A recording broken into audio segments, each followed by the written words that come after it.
Is there a fine line between optimism and reality? Well, first, let's examine the meaning of the two words using the Webster Dictionary. So reality is a thing that exists in fact, having previously only existed in one's mind, aka the tangible, here and now. But optimism is hopefulness and confidence about the future or the successful outcome of something. In other words, metaphysical, in your head. So they definitely have something in common. But reality is the physical manifestation of what, though? A thought. And optimism is what? Not a thought, but a collection of thoughts, which together create a mindset. So they're definitely on the same street. Here's an example. I'll explain the time that I performed in my high school's pep rally. So, 3 weeks before the pep rally, I was being optimistic, right? Like, I was being super optimistic. I told myself, hey, I'm gonna win the pep rally and I'm gonna kill it, no matter what. But 2 days later, I realized that sitting there being optimistic won't help with the reality of things. And the reality was, I needed to work. So when I went to school, I would ask every administrator if I was allowed to perform. I literally made a list of every teacher in the school and emailed every single one of them. I even asked the principal every day to the point where even I was annoyed. And it didn't seem like I was getting through to anyone, but all it took was a little more work. So that day, I went home and danced an hour longer than usual. And for anyone familiar with basketball drills, I ran 2 suicides and 10 laps around a basketball court. No breaks, no water. And the whole time, there was 2 quotes that stuck in my head. The first one is by Kobe Bryant, the former NBA Lakers star shooting guard who holds the second highest record for points scored in a game. He said, "Everything negative, pressure, challenges, is all an opportunity for me to rise." The second quote is by Elon Musk, CEO of SpaceX and Tesla, with a net worth of $22.4 billion US.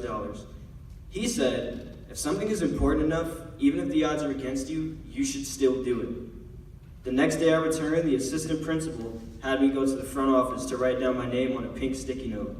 Then that Friday, they let me dance in a pep rally. But here's the catch.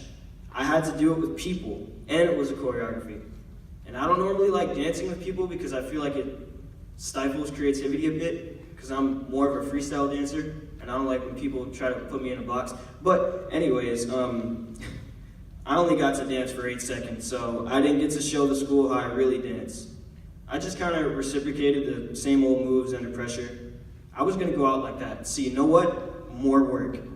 That's the reality of it. I needed to keep pushing if I wanted to reach my goal. I needed to prove to myself how bad I really wanted it. So for every day up until the following Friday, I danced for 2 hours a day, with mosquitoes biting me, in the rain, I was hungry and I wouldn't eat all day, even past 10 p.m.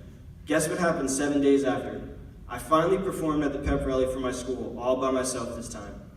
A lot of people have respect for me after that point. They even said things like, "I've never seen somebody move like that. You're extremely good. I feel like I'm getting sucked into an alien world when I watch you dance." So, optimism got me to get up and work. That's an important key.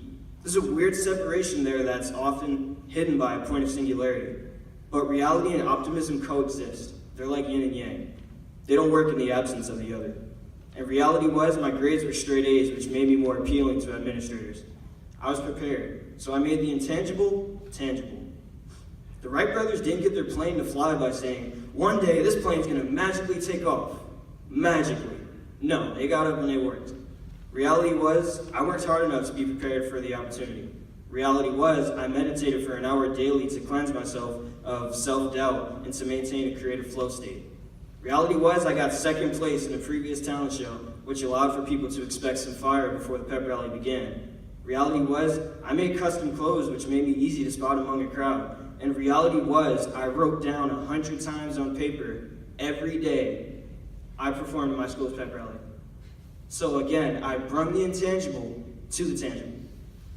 Optimism kept me dancing and it kept it fun. It sped up the germination process. See, without optimism, reality becomes mediocre stagnancy. And without reality, optimism becomes delusional. So yes, there is a fine line between optimism and reality. And that line's name is action.